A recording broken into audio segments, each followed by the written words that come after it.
Esta lição, a lição final, fala sobre o vinho novo.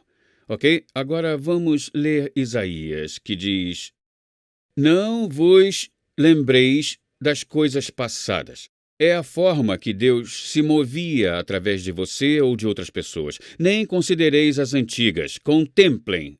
Olhar e ver. Eis que faço uma coisa nova. Agora ela sairá à luz. Porventura não a percebeis? Em outras palavras, podem reconhecer, alguns vão dizer que sim e outros não vão. As pessoas que forem capazes de reconhecê-lo vão atravessar o deserto. Porventura não a percebeis? Eis que porei um caminho no deserto e rios no ermo. Então, o que antes era uma terra seca, agora se torna um campo muito frutífero. Foi o que Deus disse.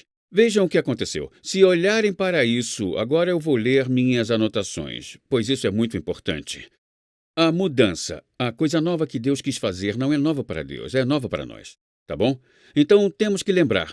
2 Coríntios 3,18 diz que mudamos de glória em glória, tá bom? E como essa mudança acontece? Há um deserto entre eles. Então, pessoal, abracem isso, pois é assim que ele faz coisas novas. Ele nos leva a um próximo nível de glória. Sempre resistimos à mudança. Por quê? Porque as pessoas vivem de hábitos. Nós ficamos confortáveis com um padrão. Eu sou realmente assim. Perguntem ao meu filho. O mesmo café da manhã há mais de 10 anos. Eu faço a mesma coisa todas as manhãs, né? Então, eu tenho que lutar contra isso. Fazer algo novo é muito esforço para mim. Como Paulo disse, sou o maior dos pecadores. Eu dizia que era o principal dos lutadores.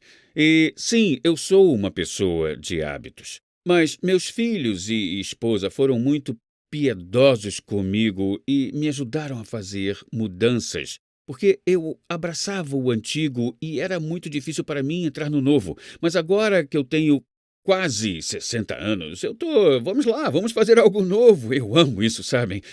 E eu vi o que acontece em minhas experiências. Entendem o que eu estou dizendo? Então, vamos falar sobre essa mudança. Vamos para o Evangelho de Lucas, capítulo 5. Eu amo isso, por isso eu guardei isso para a lição 10. Vamos lá. Um dia, algumas pessoas, digam algumas pessoas, Algumas pessoas. disseram a Jesus: os discípulos de João Batista jejuam e oram regularmente, assim como os discípulos dos fariseus. Por que seus discípulos estão sempre comendo e bebendo? Agora, a primeira coisa que devemos perguntar é: quem são algumas pessoas? Elas são os fariseus? Bom, podemos descobrir isso em Mateus, que diz a mesma coisa.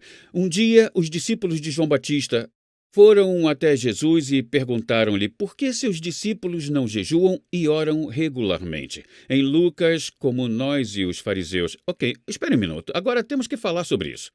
Esses são os discípulos de João Batista. Agora, eu quero que pensem sobre isso. Esses caras se sacrificaram muito para seguir a Deus, porque um ano antes, João Batista iniciou o que Deus estava fazendo na terra. Pensem nisso. Todos estavam indo para o deserto. Foi profetizado que ele iria preparar o caminho do Senhor. Essas pessoas, para se juntarem a João e se tornarem seus discípulos, tiveram que viver no deserto. Entendem? Comiam gafanhotos. Ok? Ouviram o que eu disse? Gafanhotos! Isso era o que eles comiam. Mel silvestre era o que comiam também. Tá bom? João vivia no deserto, com um casaco de camelo e um cinto de couro ao redor dele. Este é o cara que eles seguiam há vários anos. Tá bom? E aí, o chefe deles foi preso e Jesus não seguia as mesmas regras. Ele ia às festas de Mateus. Ele comia e bebia. Eles não tocaram em nada que veio da videira, pois João veio como um nazareno. Então, sabem, estava assim, opa. Você não está servindo a Deus do jeito que nós servimos a Deus. Então, eles olham para João, que obviamente jejuou muito, e estão... Como assim?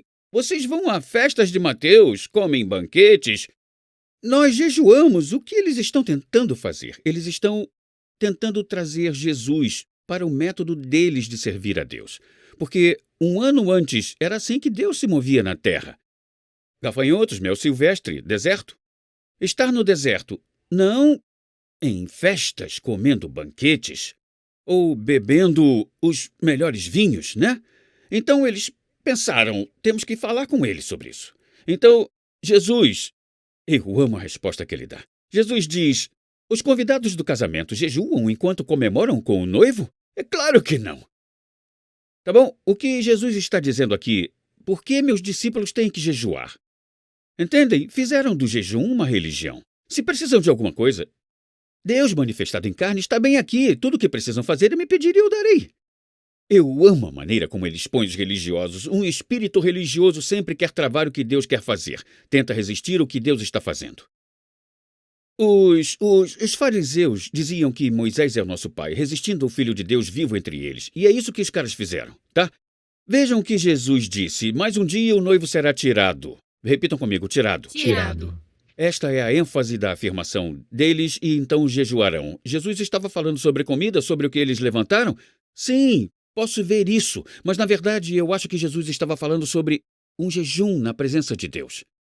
Um dia ele será tirado. E o que vai acontecer quando ele for retirado? Um jejum de sua presença tangível.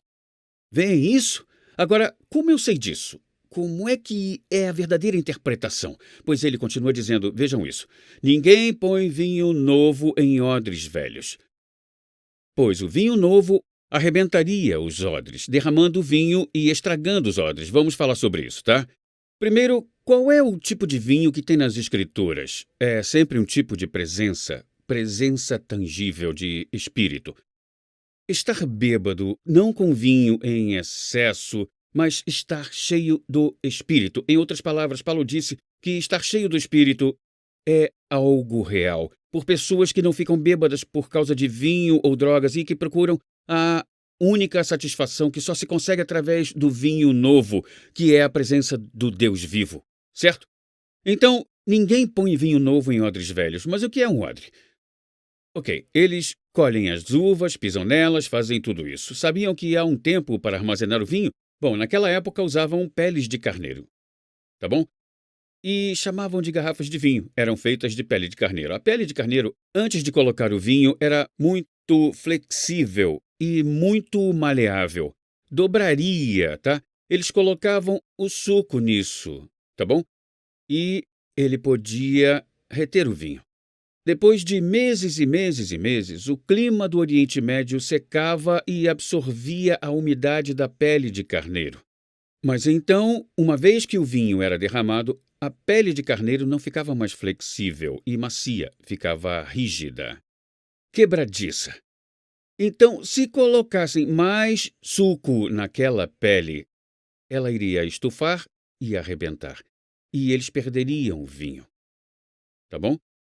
Agora, quando eu estava no meu segundo deserto, quando fui pastor de jovens, Deus me mostrou isso, tá bom?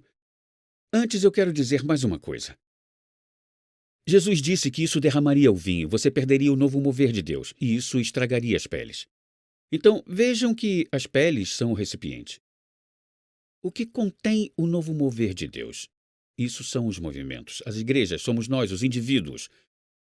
Então, não só Deus não está preocupado em perder o novo mover do Espírito, ele não quer ver as peles quebradas. Em outras palavras, para mim é como se Deus dissesse, se você quiser permanecer rígido e quebradiço, pode ficar com seu vinho velho. Mas eu vou fazer isso e você ficará no passado e não receberá o novo poder que o que estou fazendo tem. Então ali estava eu orando e Deus me mostrou que eu estava me transformando em um odre novo.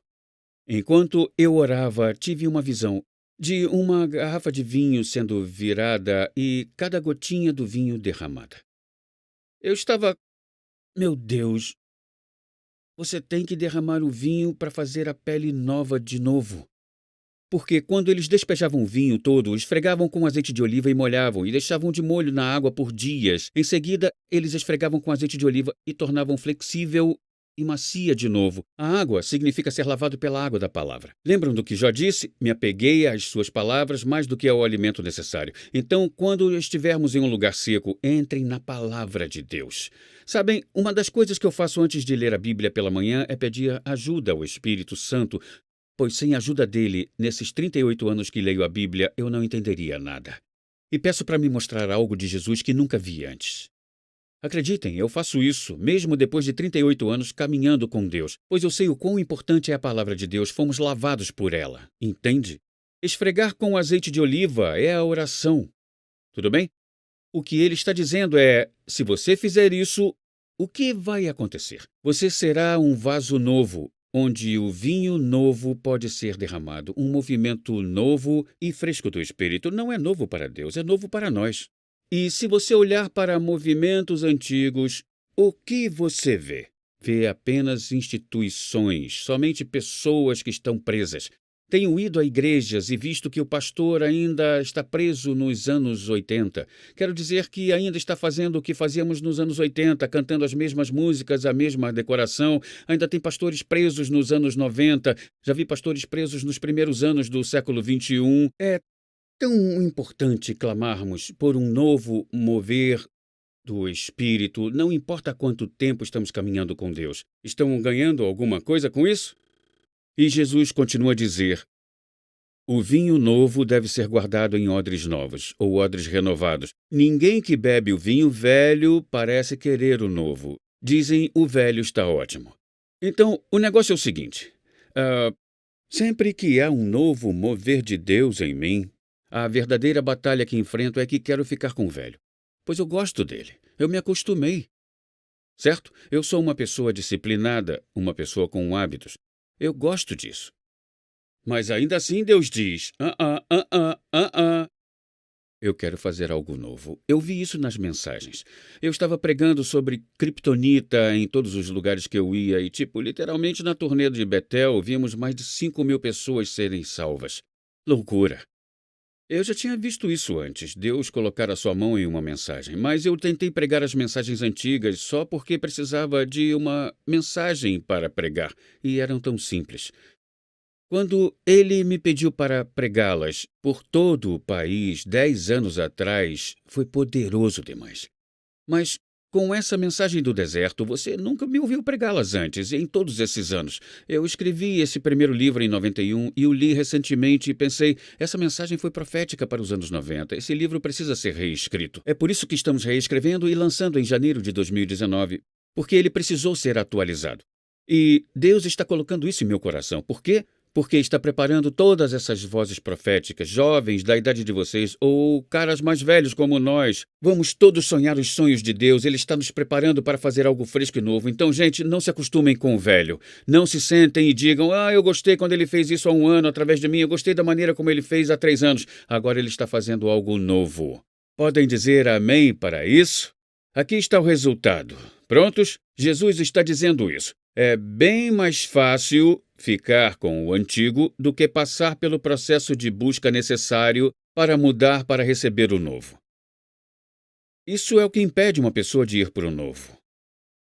Decida agora em seu coração. Agora, faça isso, antes que chegue o momento difícil de estar seco. Pois, quando estiver seco, será tentado a voltar ao que é velho. Funcionou e ainda funcionará, pois há um resíduo do antigo. Ainda funcionará. Mas você não estará no começo do que Deus está fazendo na Terra. Pessoal, eu vou ter que encerrar aqui, mas eu quero trazer alguns pontos finais bem importantes. Número 1. Livre-se. Me escute com atenção. Livre-se de como pensa que Deus vai promovê-lo.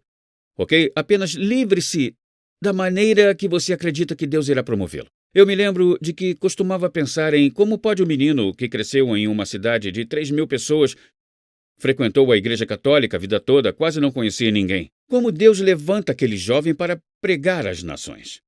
E eu me lembro de tentar descobrir como Deus iria colocar Lisa e eu no ministério da pregação. Lembrem-se, um dia eu pensei, aposto que vai acontecer assim, e o Espírito Santo falou ao meu coração: você acabou de descobrir uma maneira de como eu não vou fazer isso. E é incrível. Eu nunca consegui imaginar como Deus iria fazer isso, porque Ele faz isso. Deus é aquele que dá a promoção. Ok, então limpe seu coração. Aqui está o número 2. Limpe seu coração de ofensas com Deus. Paulo disse em Atos 24:16, eu me esforço para ficar livre das ofensas com Deus e com os homens. Muitas vezes, quando passamos por um deserto, queremos culpar Deus. E quando estamos chateados com Deus ou ficamos amargurados com Ele, mas com medo de admitir isso. Se isso acontecer, antes de mais nada, seja honesto. Abra seu coração a Deus. Se abra, seja honesto. Jeremias não reclamou para os seus amigos, foi direto a Deus. Você tem que dizer: Deus, eu sou tão estúpido, porque você é tão perfeito. Você me ama com um amor perfeito. Nem meu próprio pai natural me amou como você me ama. Então, obviamente, sou eu quem está perdendo. Sou eu quem está perdendo aqui. Você tem que liberar qualquer amargura ou qualquer ofensa que você tenha para com Deus. Número 3, não reclame. É a quinta coisa que manteve Israel fora da terra prometida. É o que os fez andar errantes pelo deserto pelo resto da vida. Quando criamos nossos filhos, você vai achar que isso é loucura. Nós disciplinamos nossos filhos por se rebelarem reclamando. Não é? Ok. Por quê? Porque, como eu disse antes, reclamar é uma afronta à autoridade. Tipo, não gosto do que você está fazendo, se eu fosse você faria diferente. Então, eu me lembro de uma época em minha vida que estava fazendo um jejum nas montanhas da Geórgia. E, sim, há montanhas lá. E eu estava na casa de uma pessoa e lembro que cheguei até a sentir orgulho de mim por não reclamar. Passei por situações muito difíceis e me certifiquei de me proteger das reclamações. Eu me lembro de acordar um dia naquele lugar e ouvir o Espírito Santo dizer: eu ouço a reclamação em seu coração. Naquela manhã, eu mal saí da cama e logo me ajoelhei e disse: meu Deus do céu, me perdoe. Me perdoe, me perdoe, me perdoe. Logo proteja meu coração de reclamar. Número 4. Defina sua mente e seu coração para resistir. Leiam Hebreus, capítulo 10. Isso é tão bom. Tenham paciência, é o que vocês precisam agora, para só então fazer a vontade de Deus. Então receberão tudo o que Ele prometeu. Olhem para essa versão, é tão boa. Ainda é uma coisa certa, mas você precisa aguentar. Eu amo isso. Você precisa aguentar. Ficar com o plano de Deus para que você esteja lá para a conclusão prometida. Eu amo isso. Número 5. Se você persistir, a promoção virá. Ouçam de novo. A promoção irá vir. Tudo bem? Ok, vejam 1 Pedro 5. Portanto, fique contente com quem você é e não se exalte. A mão forte de Deus está sobre você.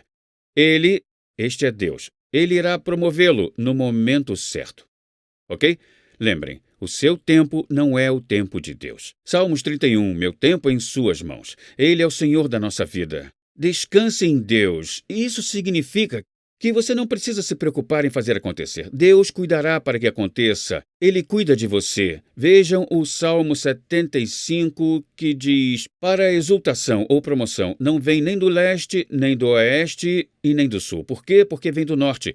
Deus é o juiz. Lembre-se, seu trono está nas laterais do norte. Ele derruba um e exalta outro. Tenho meditado muito sobre essa escritura e pensei: Deus, o que farei no dia que me derrubar e exaltar outro? Eu espero fazer o certo. Sei que João Batista declarou: ele deve crescer para eu diminuir.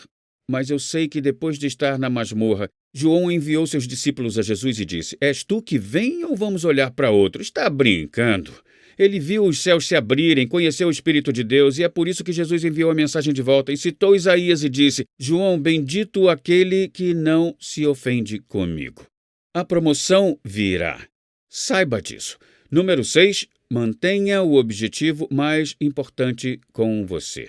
Se você olhar em Efésios 1:11, diz: nele também alcançamos uma herança sendo predestinada. As pessoas ficam nervosas com essa palavra. Segundo o propósito daquele que opera todas as coisas de acordo com o conselho da sua vontade. Não tenha medo da palavra predestinado. Por favor, só porque as pessoas a usam de forma errada, vamos dar uma olhada nela para tirar esse medo. O prefixo pré significa antes ou início. A palavra destinado ou destino é onde você vai parar ou a linha de chegada. Junte os dois e é isso que você vai ter. Definir a linha de chegada antes do início.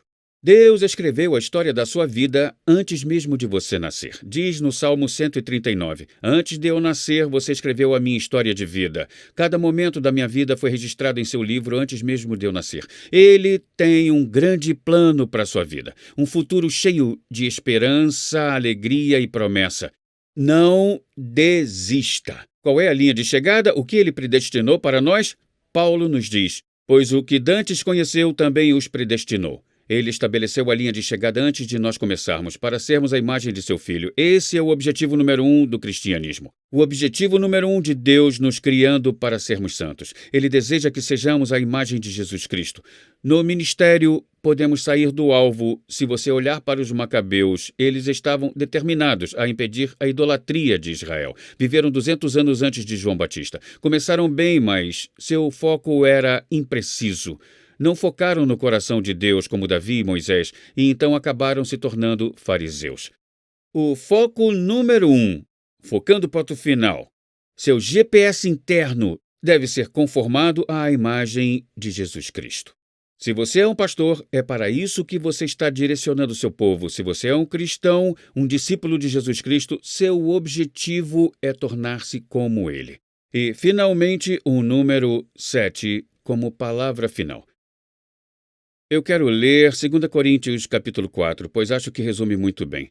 Portanto, não desanimemos, não desanime, não desista. Mesmo que nosso homem exterior esteja perecendo, o homem interior está sendo renovado dia a dia. Eu amo isso. Vejam agora, ele diz, a nossa leve aflição. E Deus considera as piores provações que passamos como uma leve aflição.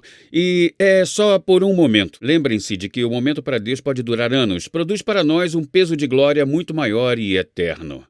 Um peso de glória. Então, Paulo diz... Aqui está sua próxima declaração. Enquanto nós não olhamos para as coisas que são vistas, não olhe para as suas circunstâncias, mas para as coisas que não são vistas. Esta é a palavra de Deus. Até o momento que as promessas se cumpriram, a palavra do Senhor o testou. Mas olhem para as coisas que não se veem, porque as coisas que se veem são temporárias, mas as que não se veem são eternas. O chamado que Deus colocou em sua vida, adivinhem, é eterno. Ninguém pode tirar isso de você. Ninguém pode tirar da vontade de Deus. Os irmãos de José tentaram. Disseram, vamos matá-lo e ver se ele nos lidera. Mas eles não conseguiriam fazer isso. Saul tentou fazer a mesma coisa com Davi, mas não conseguiu. O único que pode tirá-lo da vontade de Deus é você mesmo. Israel reclamava, murmurava. Resultado, eles não cumpriram as promessas que Deus tinha para eles. Quero isso para você. Precisamos que você cumpra a sua vocação e o seu destino. Precisamos que seja feito o que Deus quer fazer por você nessa terra. Assim, talvez possamos terminar nosso trabalho e voltar para casa. Então, por isso, eu quero orar por você agora. Alguns de vocês podem estar no início de sua jornada no deserto, outros podem estar no final, alguns de vocês podem não estar no deserto ou num oásis agora. Não importa. Há muitas chances de você enfrentar um mais cedo ou mais tarde, então vamos orar. Vamos crer. Deus, Pai, eu te agradeço por todos que passaram por esse curso. Agradeço pela vida deles, agradeço a vocação que você colocou na vida deles. O chamado deles é significativo. Ninguém que esteja me vendo agora tem um chamado insignificante. Deus, o Senhor disse que o que não é visto é ainda mais valioso e deve ser muito honrado, mais do que o que é visto. Pai, eu oro para que o Senhor possa dar força, fortaleza, resistência, enquanto meus irmãos e minhas irmãs colocam em prática o que aprenderam neste curso, que é obedecer o que a sua palavra declara e permanecer focado somente em Ti. Eu oro para que fortaleça as suas vidas, amarro as forças das trevas que têm tentado te atrapalhar, te parar, e eu liberto você para viver o pleno e a vontade de Deus, no poderoso nome de Jesus. Amém. Foi um grande prazer e uma grande honra compartilhar com vocês um pouquinho sobre o deserto. Tenho certeza de que quando estudar a Bíblia agora, o Espírito Santo vai revelar coisas ainda maiores e você vai desenvolver uma nova compreensão para fazer a coisa certa, no momento certo e obter o resultado certo. Deus o abençoe.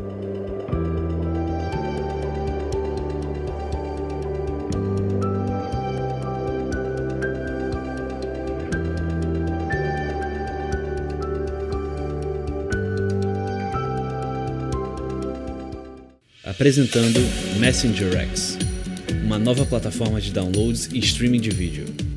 É uma biblioteca digital completa com cursos de discipulado de John e Lisa Bevere, incluindo aulas em vídeo, audiolivros, e-books, filmes curtos, bíblias e mais. Essa nova plataforma pode ser usada em todos os seus dispositivos e é completamente grátis em mais de 111 idiomas. Discipulado para todos em todo lugar. Baixe o aplicativo e vá para messengerx.com.